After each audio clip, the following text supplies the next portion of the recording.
Jnanatimirandhasya Jnananjanasalakaya Chakshurunmilitam Yena Tasmai Sri Gurave Nama. Gurave Gaurachandraya Radhikaya Itadale Krishnaya Krishna Bhaktaya Tadbhaktaya Namo Namah.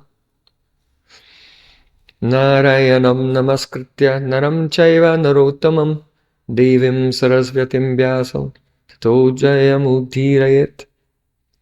Sri Krishna Chaitanya Prabhu Nityananda Sri Advaita Gadadhar Shiva Sari Gaura Bhaktavrinda. Hare Krishna Krishna Krishna Hare Hare, Hare Rama Rama Rama Hare Hare. So by the causes myself, Sri Guran Gauranga, this morning we'll try to complete our discussion on this beautiful article of Prabhupada Srila Bhaktivinoda Ṭhākura entitled Ṭhākura Bhaktivinoda, where Srila Bhaktivinoda Ṭhākura, through the medium of explaining how one can understand the writings of Srila Bhaktivinoda Ṭhākura, is elaborating on the universal principle of our Vedic epistemology.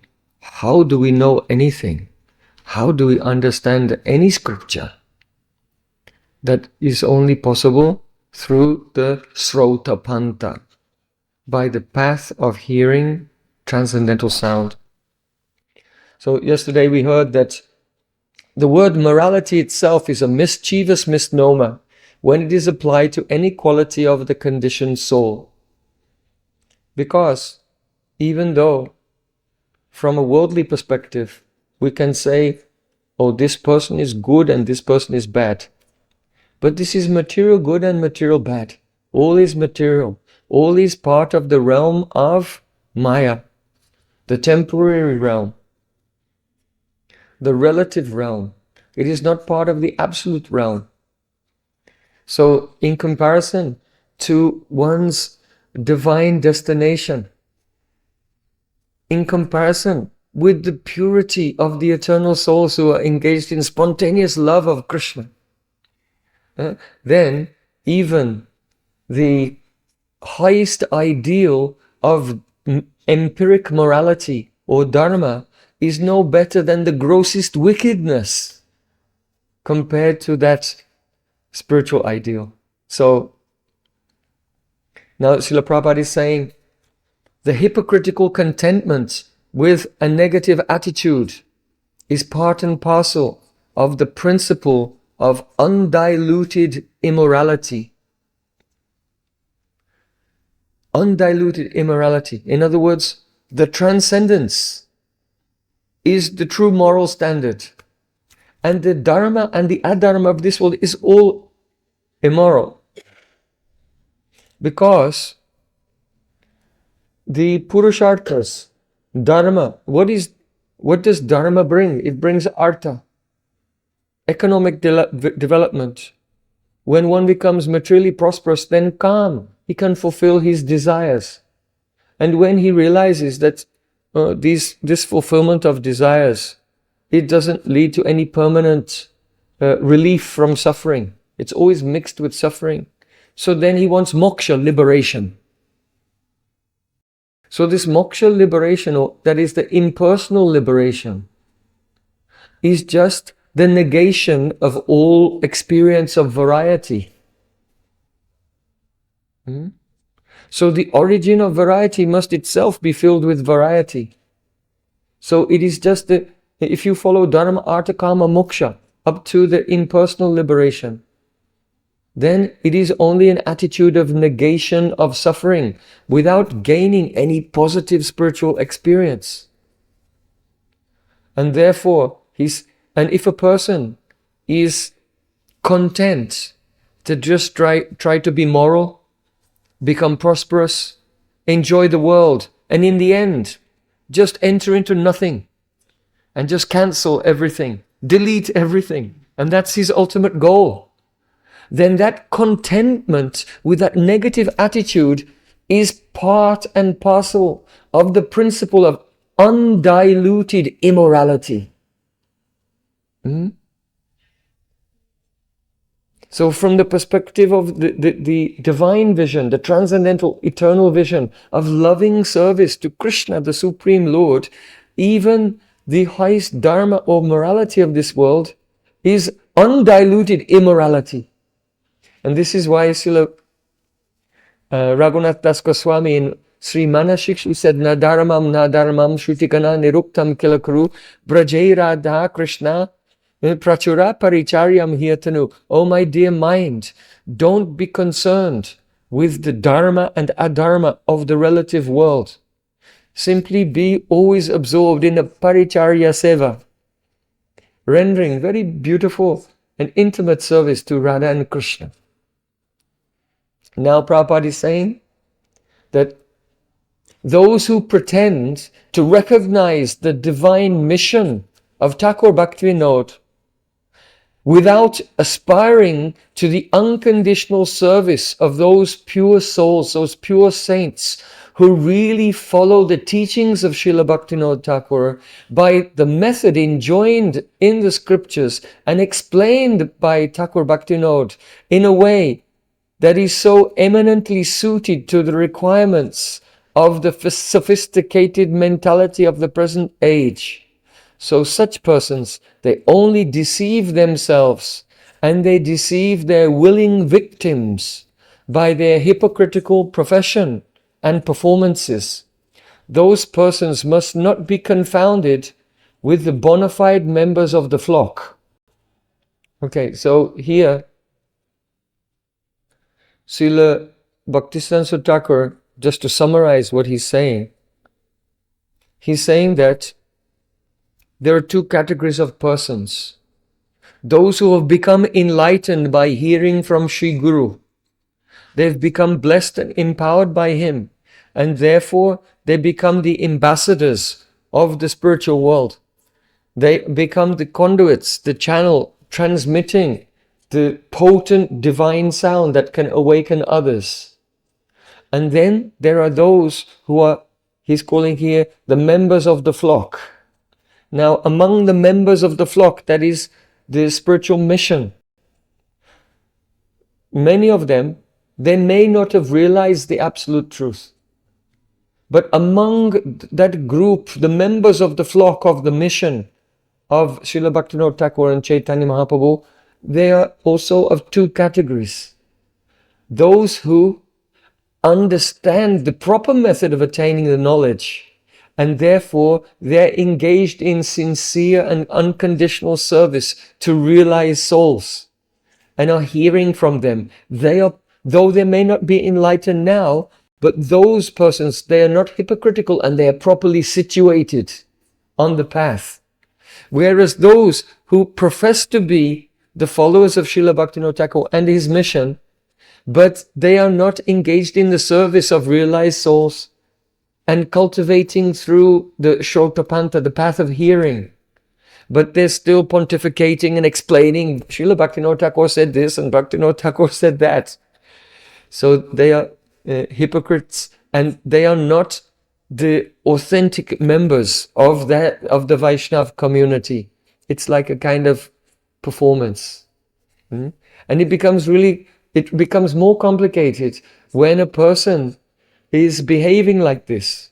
They're not in the Shotapanta, they're not realized, they're not adopting the correct method of knowing. And then they speak to the next generation of their followers. Then the next generation, it doesn't matter how sincere they are, they don't even know that they're totally wrong because they never learned the actual standard from their we can say conventional guru, from the conventional sense, not actual sadhguru or transcendental guru. So now he's saying, oh, very beautiful. Ṭhākura Bhaktivinoda has predicted the consummation of religious unity of the world by the appearance of the only universal church which bears the eternal designation of the Brahma Sampradaya. He has given mankind the blessed assurance that all theistic churches will shortly merge into the one eternal spiritual community by the grace of the Supreme Lord, Sri Krishna Chaitanya. So, Srila Bhaktivinoda Ṭhākura, being a completely pure transcendental saint, being an associate of Radha Krishna and Mahaprabhu, appeared in this world. And in his trance, he could see the future. His Trikalagya, he knows past, present and future. And he spoke about things that will happen in the near future, in the intermediate future, and in the far future as well. And so the things that he spoke about the near future, they already became true.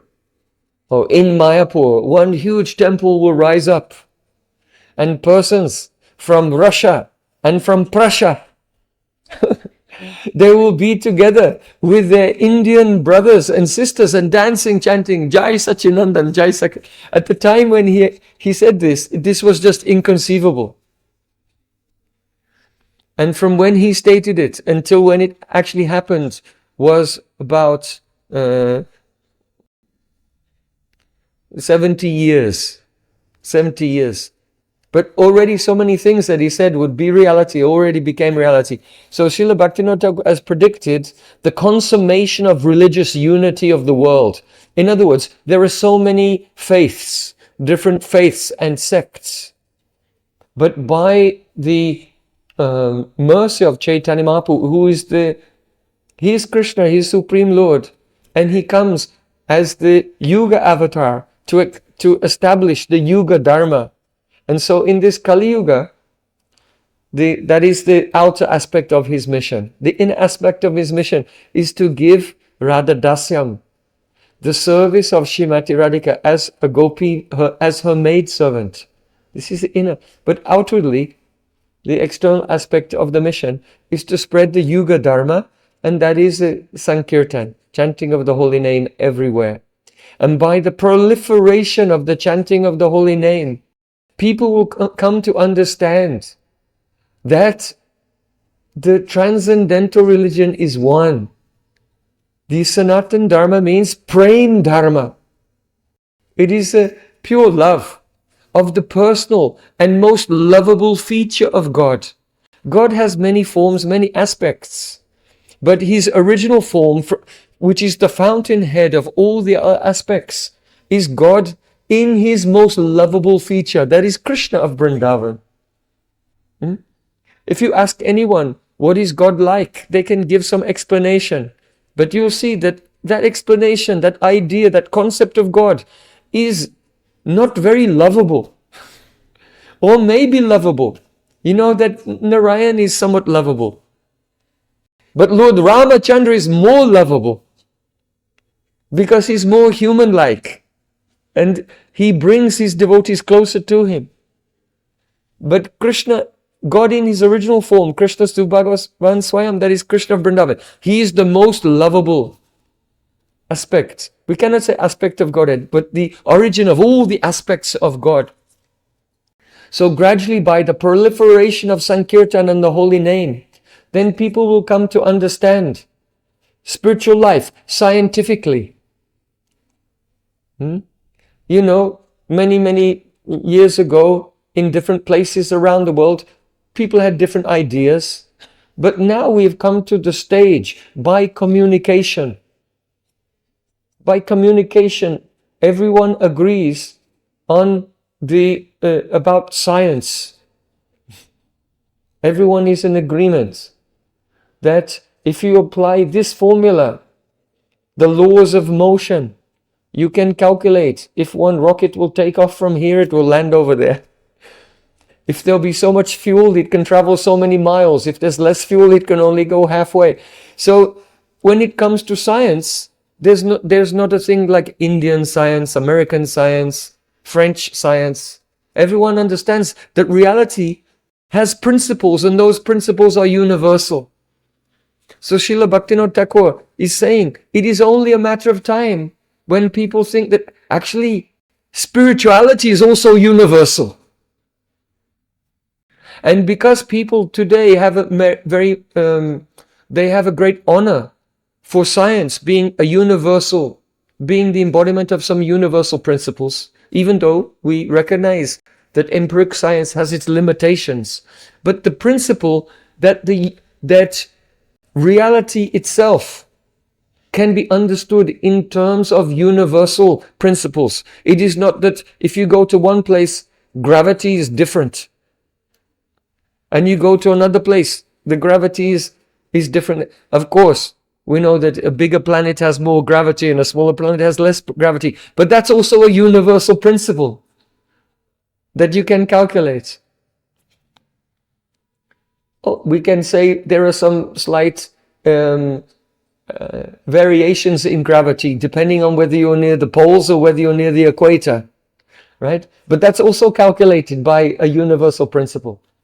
So in the same way, if we are all spiritual beings, then there must be a universal spirituality. So as the message of Chaitanya Mahaprabhu and the chanting of the holy name brings about more and more purity in the world, then he's saying that gradually all the theistic churches will be consummated into one eternal church, that is the Brahma Sampradaya. In Kali Yuga there are 4 Sampradayas. So one comes from Brahma, one from Lakshmi, one from Rudra, and one from the 4 Kumaras. But by the influence of Chaitanya Mahaprabhu, even the other bona fide Sampradayas will blend into the Brahma Sampradaya. By the mercy of Chaitanya Mahaprabhu. So, we'll just read that line one more time. Srila Bhaktivinoda Thakur has given the blessed assurance that all theistic churches will shortly merge into the one eternal, universal spiritual community by the grace of Lord Shri Krishna Chaitanya. The spiritual community is not circumscribed by the conditions of time and space, by race or nationality. The soul does not have a material nationality. The soul does not have a material race. It does not have any temporary designations. And therefore he's saying, mankind had been looking forward to this far-off divine event throughout the long ages. In other words, many saints and many philosophers and intellectuals for thousands of years have longed for a universal spiritual community in which every human being, every creature, every living being is a member of that one community, glorifying and serving God together. So, in the ancient ages, that situation was far away, but now he's saying it's very near. It will happen soon in Kali Yuga, and we are already witnessing in our own lifetime the gradual spreading of the chanting of the holy name. So now he says that Thakur Bhaktivinoda has made this conception available in its practicable spiritual form to open-minded empiricists who is prepared to undergo the process of enlightenment. So we can say this is a reference to all the writing of Bhaktivinoda Thakur, but especially this book of Srila Bhaktivinoda Thakur, his great masterpiece, Jaiva Dharma. Because there he is explained very rationally, in universal terms, what is the meaning of Dharma? How Dharma is the swabhav, it's the eternal function of the soul. when it is free from the designations and limitations of the physical body, gross physical body, and conditioned mind. And so, this Jaiva Dharma is the universal religion of all souls. It is to be engaged in pure loving service without any selfish motivation. And it's an eternal function. And so that teaching of pure bhakti was there from the dawn of time, from the beginning of the creation. Lord Brahma, the first living being, from whom the creation of all the various species came, he was enlightened in that path from the beginning. And so what are called other religions now in Kali Yuga, they have some historical beginning. They were maybe discovered, or some charismatic leader gave that teaching or that path 900 years ago, or 1,000 years ago, 2,000 years ago. Buddhism 3,500 years ago maximum. But the Jaiva Dharma is eternal. You cannot trace out the beginning of it. Even the Vedas, they were written down 5,000 years ago, but prior to that, all the mantras were there in a oral tradition. And the history of the Vedas goes back through millions and millions of years to the beginning of the creation. And before the creation, there was annihilation. And before the annihilation, there was another creation. The yugas are going around in cycles. Like spring, summer, autumn, winter, but on huge macrocosmic level. So, he's saying that Srila Bhaktivinoda Thakur has made this conception of the universality of Sanatana Dharma available to the world. And anyone who is open-minded, who is not prejudiced and biased, he can recognize, yes, these are the universal principles, and take them up. So, Prabhupada is saying, the keystone of the arch has been laid that will afford the needed shelter to all awakened animation under its ample encircling arms. Very beautiful. So, you know, if you are constructing an arch, then there has to be a keystone. And the keystone keeps all the other aspects of the arch in place.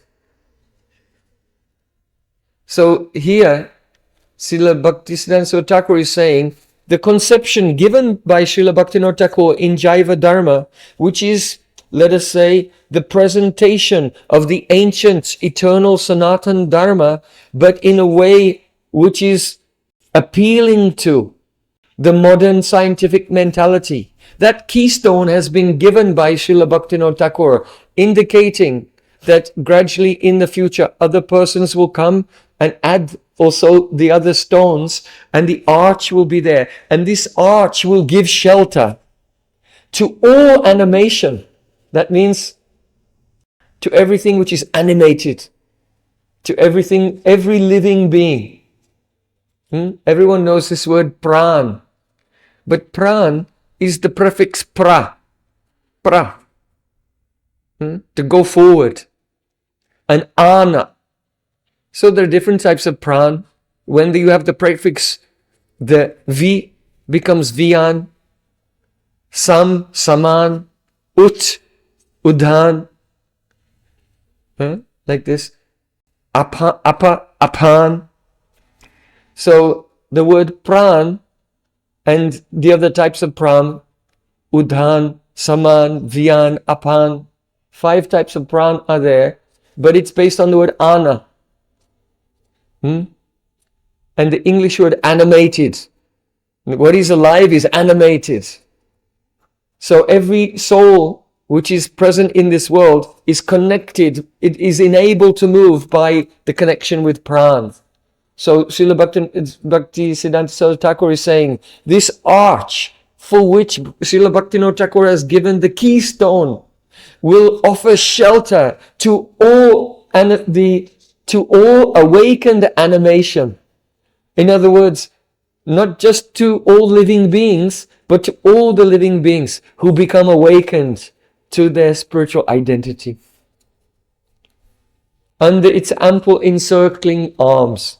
So, those who would thoughtlessly allow their hollow pride in race and pseudo-knowledge or pseudo-virtue to stand in the way of this long-hoped-for consummation would have to thank only themselves for not being incorporated into the spiritual society of all pure souls. So he's saying that if someone is proud, I will not take up this Sanatan Dharma because this Sanatan Dharma is Indian and I am Russian or I am Italian or I am Chinese. I will follow Confucius. I cannot follow this. This is all foolishness. Sanatan Dharma was all over the world. It is only in the later yugas that it became confined to India. It is, fortunately, it is being kept alive in India, but it has been let us say, confined to India for thousands of years. Though it was everywhere previously, it became confined. And again, it will, as it was contracted, it will also expand again.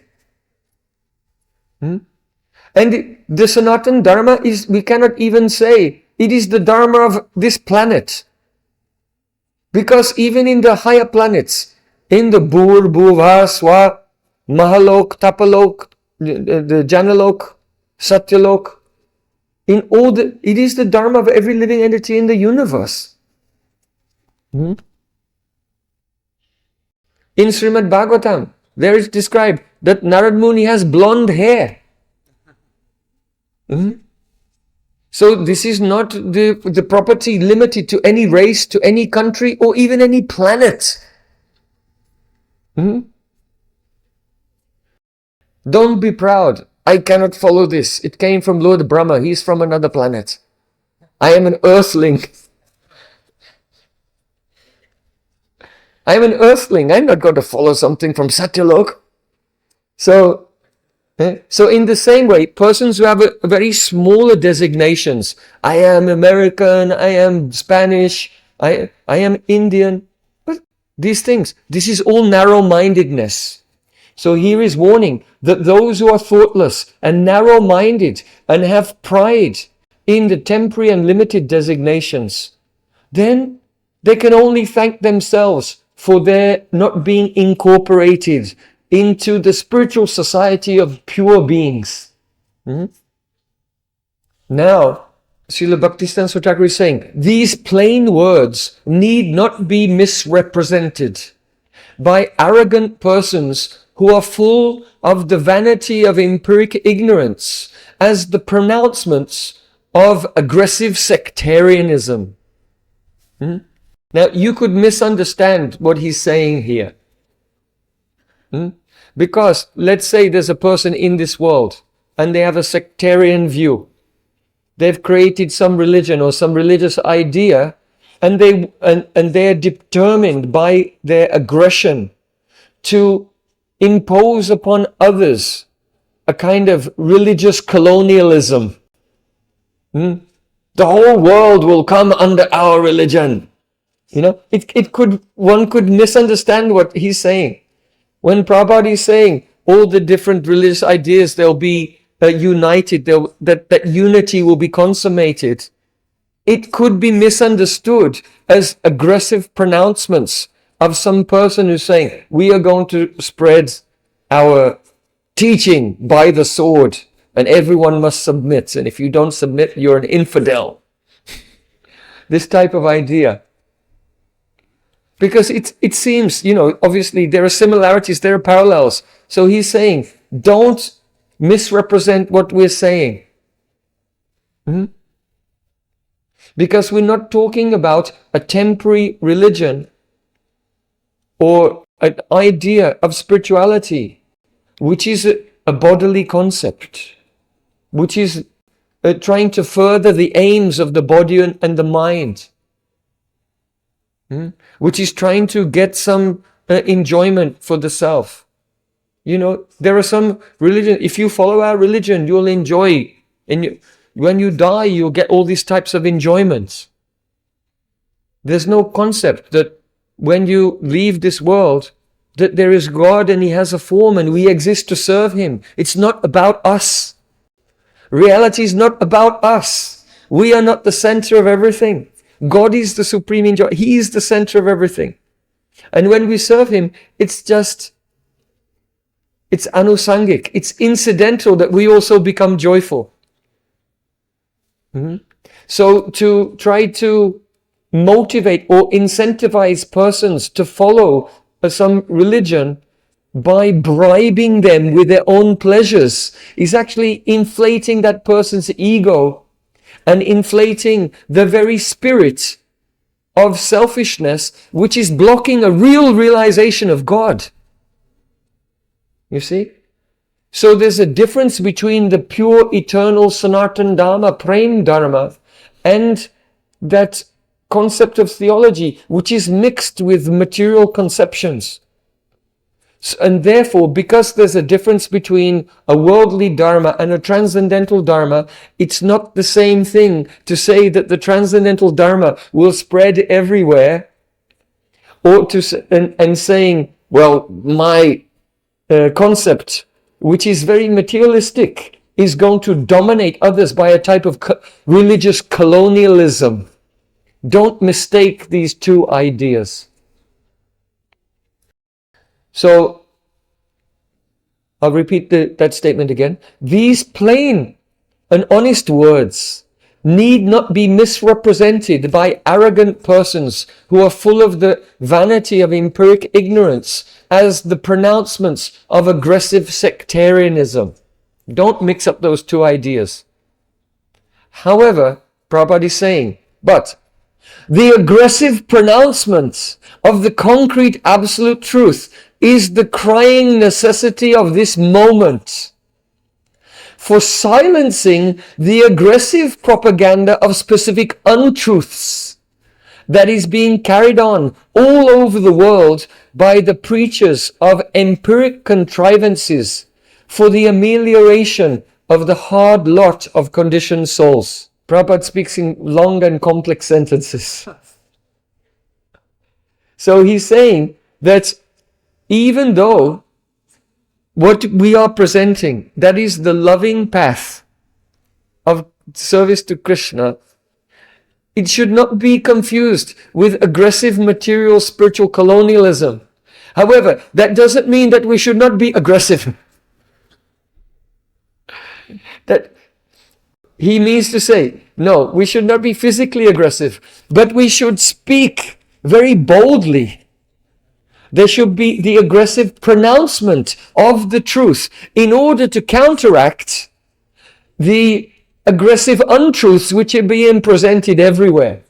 There's just constant propaganda coming from all sides, everywhere. And in order to neutralize the aggressive propaganda of untruth, then we must, it's our duty as the followers of the great devotees and saints of Krishna to counteract the untruth with the progressive announcement of truth.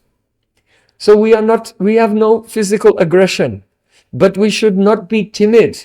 We should very boldly go everywhere and speak the universal truth.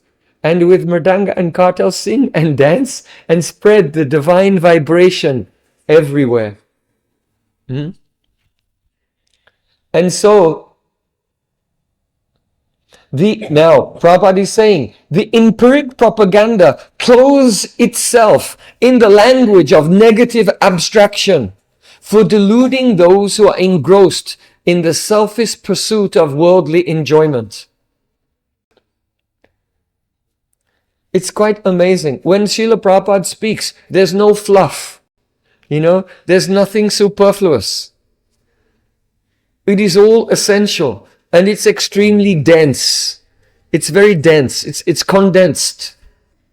And so each sentence requires to be unpacked because there's so much in it. So he's saying here, the empiric propaganda. That means the messages and the ideas of those who are trapped within the limitations of sensory experience. Their soul is imprisoned in the 5 walls, not the 4 walls, but the 5 walls of their 5 sensory experiences, and they cannot get out of that. They cannot transcend the limitations of sense perception.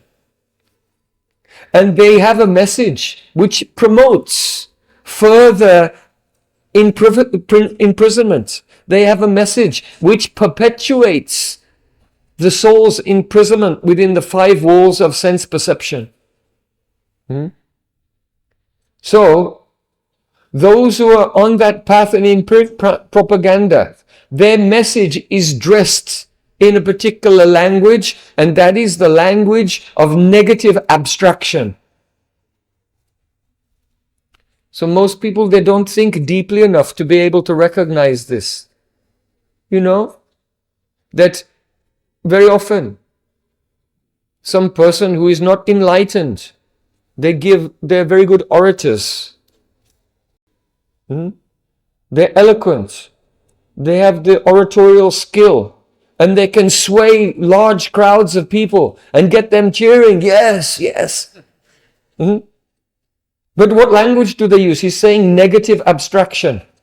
The language of negative abstraction is very fascinating for worldly minded persons who are in illusion. It's very convincing to them.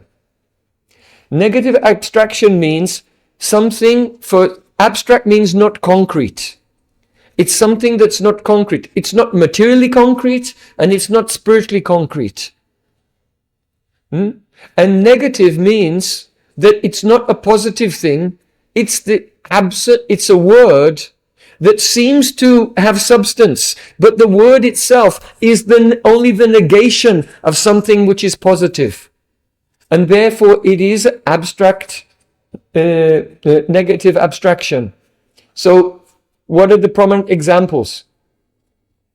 First of all, we can say freedom. Do you want freedom? Everyone becomes fired up. But what is this freedom? Freedom is not a positive thing. It just means that whatever I do, whatever that might be, that there should not be anything blocking me. Nothing should be obstructing whatever I do. Yeah? So if something is blocking you from injecting yourself with crack, with heroin, is it good? It's freedom. It's freedom, right? So freedom means nothing. Freedom means nothing, because unless one is mature enough to make healthy choices, then freedom will destroy you. If someone is not mature enough to make healthy choices in their life, then giving that person freedom becomes their ruination. Just like small children, because children are not mature enough to make healthy choices, parents don't give them absolute freedom. Oh, what do you want for dinner? Ice cream. The children will always choose ice cream, but if they live on ice cream, they'll become diabetic and they'll have malnutrition and they'll become obese and they'll die. Actually. So freedom, it doesn't mean anything. It's a negative abstraction. It doesn't have any context. And when you put something in context, then you can decide whether something is good or bad. But because freedom is a negative abstraction, it's devoid of context. So we cannot say concretely, is it good or bad? So freedom, it's good for a person who's enlightened because they can make a healthy choice. But for the general persons, they're in ignorance and all their choices are unhealthy and it leads to their suffering. So how can freedom be good for them? So that's just one. Another, equality. Equality. We all want equality, right? And all the fools are saying, yes, equality. It's another negative abstraction. It just means, if, let's say, there's some equality refers to the measurement of different things.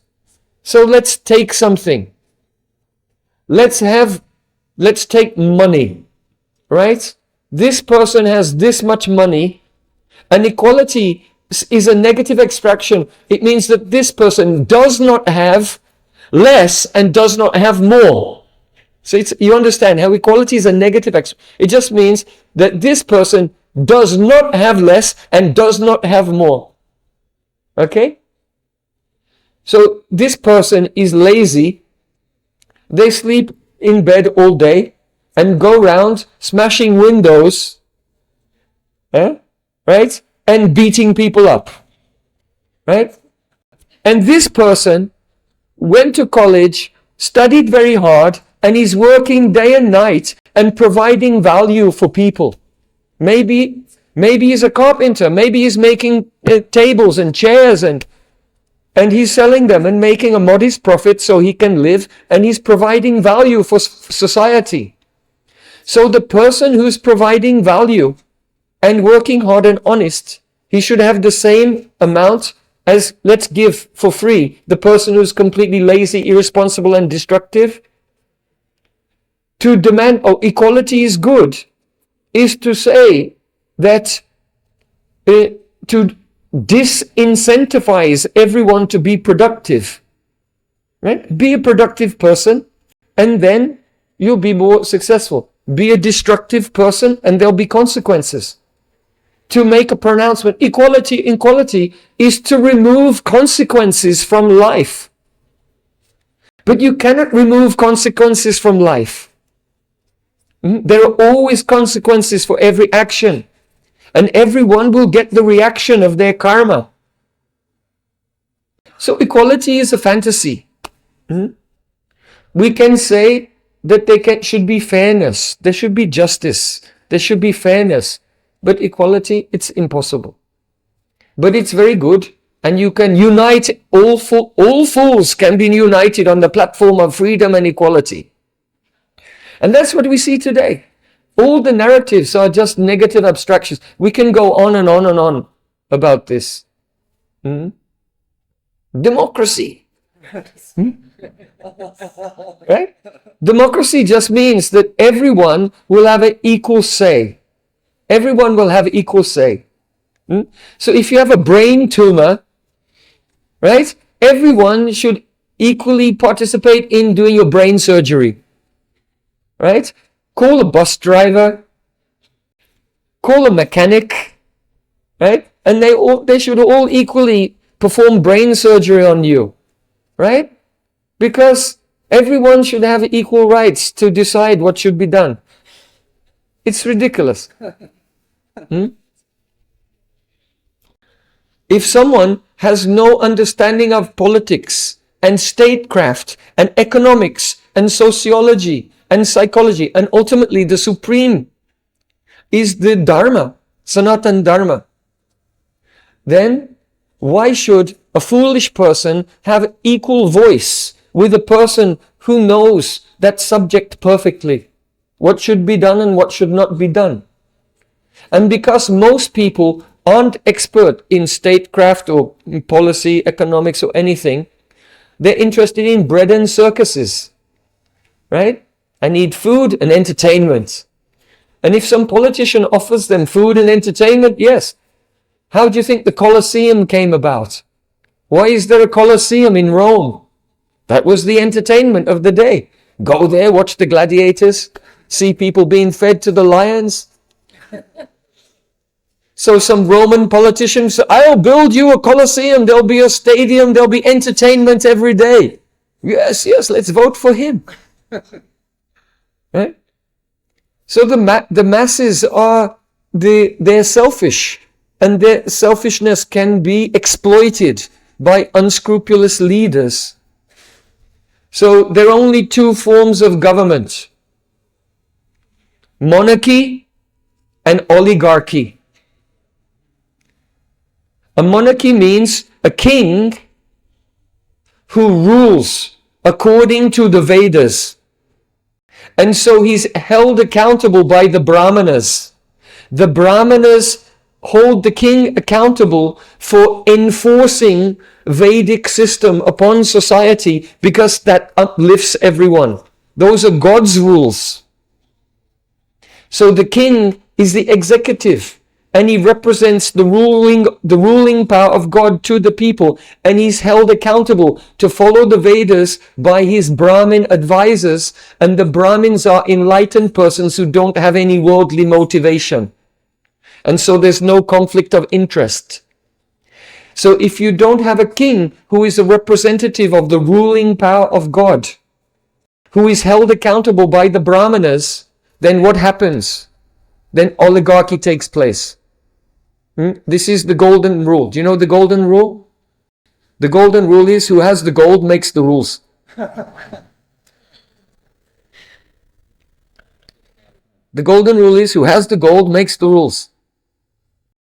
So because in Vedic society, the citizens have to give some portion of their wealth as tax to the king. And then that's used to uplift everyone. So the king is the center of the gold, let us say, the economic engine. The economy is coming to the king, and then the king is distributing it in a way that is uplifting for everyone and engaging everyone in their spiritual duties so that they can attain their spiritual goal of life. So if the economic power is not controlled by a king who is a representative of God, then it will be in the hands of someone who is not the representative of God, and it will corrupt them. And they will use that to control the society. So there are actually only two forms of government. Monarchy, that means theocratic constitutional monarchy, not a tyrant or an autocrat. Theocratic constitutional monarchy. So the theocratic constitution is the Vedas and the Smriti Shastras, Manusmriti and so on. Like that. So this, if that's not in place, then always those who have the money and the power, those who have the gold make the rules. That's the golden rule. And so that's called oligarchy.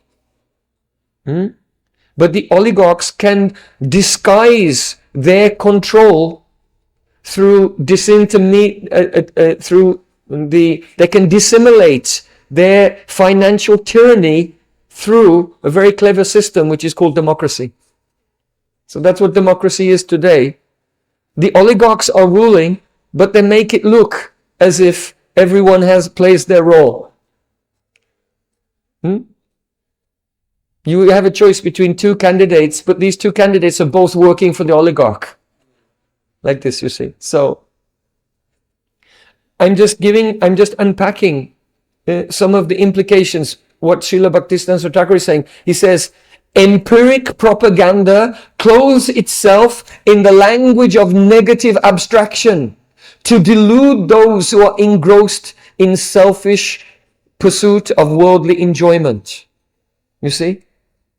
So enlightened persons, they can never be fooled by abstractions, negative abstractions.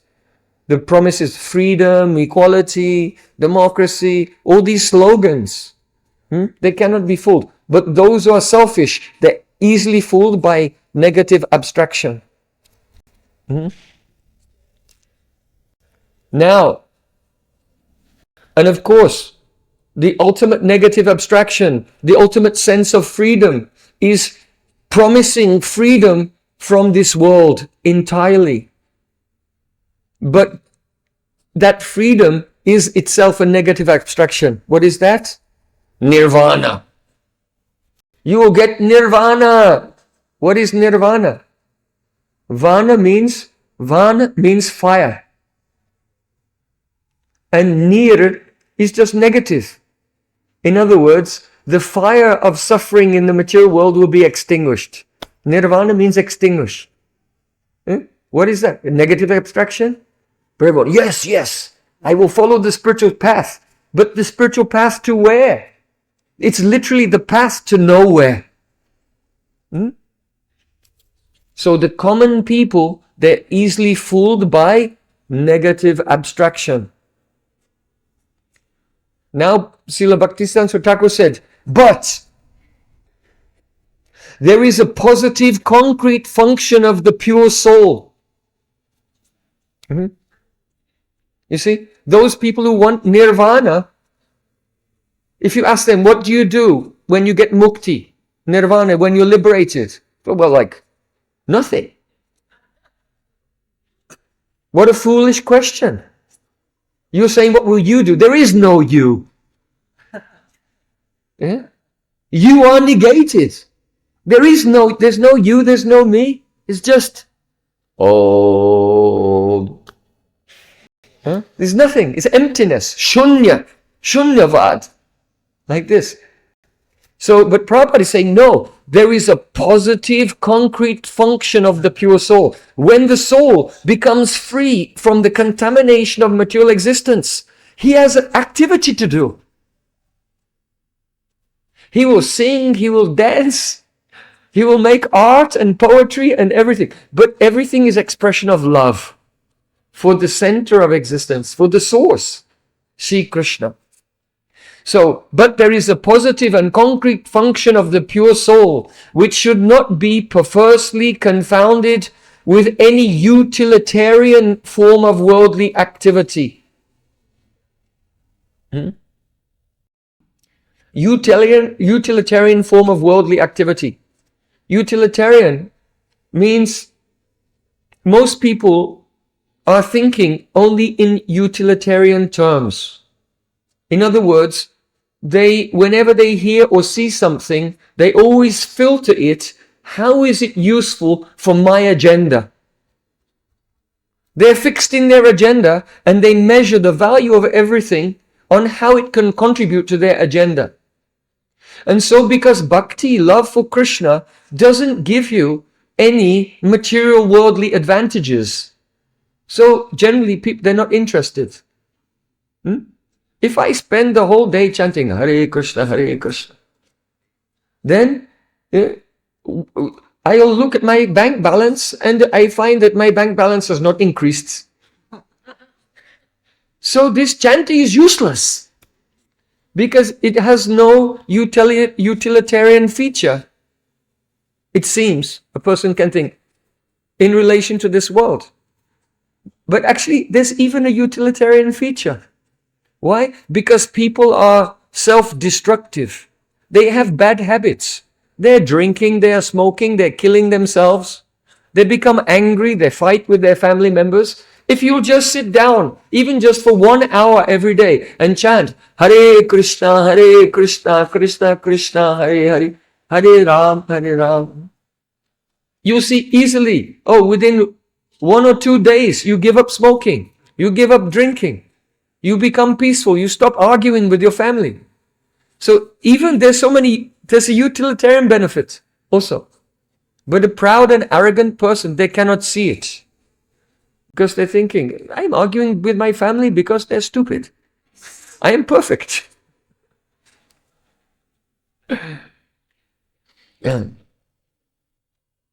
So here, but one should not think that this function of the soul is to get something worldly. Mankind stands in need of the positive spiritual function, of which hypocritical impersonalists are in absolute ignorance. The positive function of the soul harmonizes the claims to extreme selfishness with those of extreme self-abnegation in the society of pure souls, even in this mundane world. How beautiful. You can see very often that those persons who say that the supreme truth is impersonal, it's only a light, and I want mukti, and this world is an illusion, but they're engaged in welfare activities, making hospitals and schools. So it doesn't make sense. If this world is an illusion, then why are you opening these hospitals and schools? Well, it's to help people. but there are no people. There's only Brahman. So what they're saying and what they're doing doesn't add up. But because materialistic persons think, well, yes, schools and hospitals, that's good. They can attract material persons to support their whatever they're doing. But everything is confusing. And the impersonalist person is doing self-abnegation. I don't do anything for myself. I am not selfish. I am doing for others. And ultimately myself doesn't exist. So that's self-abnegation. And the materialistic person, that so-called spiritual person, is denying himself and trying to do some charitable work in this world. And he will say, but these persons, they are wrong, they're materialists. They are selfish. They're just working for themselves. So the materialist is only working for himself, and the so-called spiritualist is negating himself, but ultimately he's just doing material activities to improve the situation of other materialistic persons. And there's this dichotomy. Something is for yourself or it is selfless. Self-abnegation. So Srila Bhaktisiddhanta Ṭhākura is saying the positive function of the soul, that is bhakti, fully harmonizes self-abnegation and selfishness at the same time. In other words, you are in bhakti. You are not left with this dilemma. Do I do something for me or do I do something for someone else? Bhakti is such that when you engage in bhakti, it's the best thing for you, and it's also the best thing for everyone else. So you become free from that dilemma completely. You see? If you will go into the streets or to the beach with the devotees, with mridanga and kartals, and you loudly sing Hare Krishna, Hare Krishna, this is the best thing for your soul. But it's also the best thing for everyone else. Why? Because the people of the world are suffering. And they're suffering because of their karma. But the sound of the divine name of God destroys karma. So by chanting the holy name, that's the best thing for you, and you're also doing the best thing for everyone else. Whether or not they realize it doesn't matter. The opinion of a person in ignorance is not relevant. So, and when you practice bhakti, even your own private bhakti, it's the best thing for you. But because you become purified, then anyone you meet gets the benefit of association of a devotee as well. So all the activities of devotional service, whether they're your own private practice or your public preaching, they're all the best thing for you and the best thing for the world.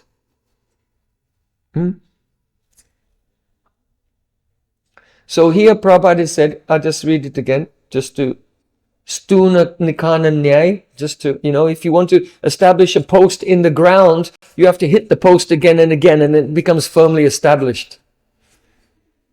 So here Prabhupada said, just to recap, the positive function of the soul, that is bhakti, harmonizes the claims of extreme selfishness. I'm only doing what's best for me. And those of extreme self-abnegation. I am selfless. I'm doing what's best for others. So bhakti harmonizes both of these ideas perfectly. And it's the only path that can harmonize these things. Because Krishna is beyond duality.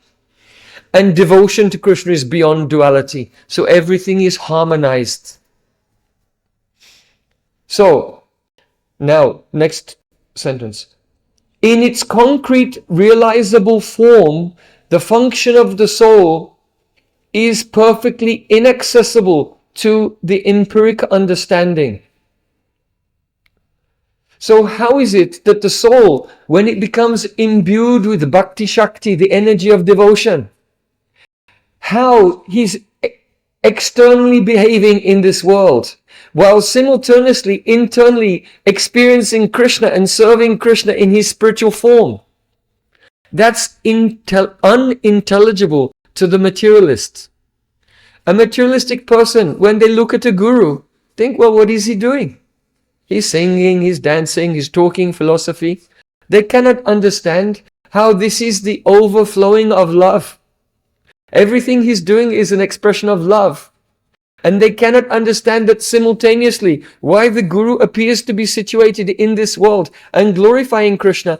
At the same time, he has a beautiful spiritual form as a gopi, along with Radha and others serving Krishna in the spiritual world at the same time.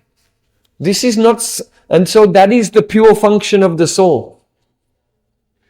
The devotion overflows in this dimension and overflows in that dimension. And the empiricist just is completely unaware. He's totally oblivious to this perfect function of a liberated soul. And he said, now he's saying, the imperfect and misleading conception is alone available to the study of the scriptures made by a conditioned soul who is not helped by the causeless grace of a pure saint. And so we have completed this in the final sentence. The beauty and the mystery of dynamic transcendental bhakti will always be a mystery to that person who is reading the books very carefully, but doesn't go to the person who is the living embodiment, an example of what is described in the scripture. It will always remain a mystery to them. Jai. So don't be counted among the unfortunate persons who are excluded from the society of saints by taking the empiric process, trying to study independently. Come in the line of Shrotapanta, serving Guru, serving pure devotees and hearing deeply. And then all of these divine mysteries will, when the heart, there's a darkness in the heart, but by following pure bhakti, this darkness is cleansed away and the sky of the heart becomes clear. And like you have outer space, you have inner space also. When the inner space becomes clear, then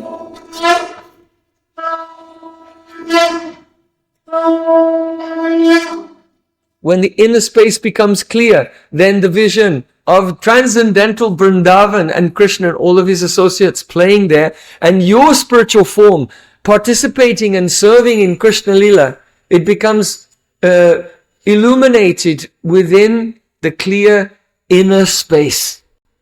Jai. Gaur Premanande.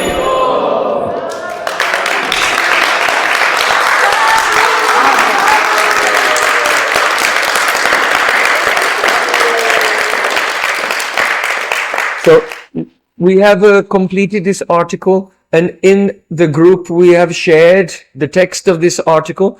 Just in your own time, read through it again yourself, just to stunanakananyai, just to solidify this message.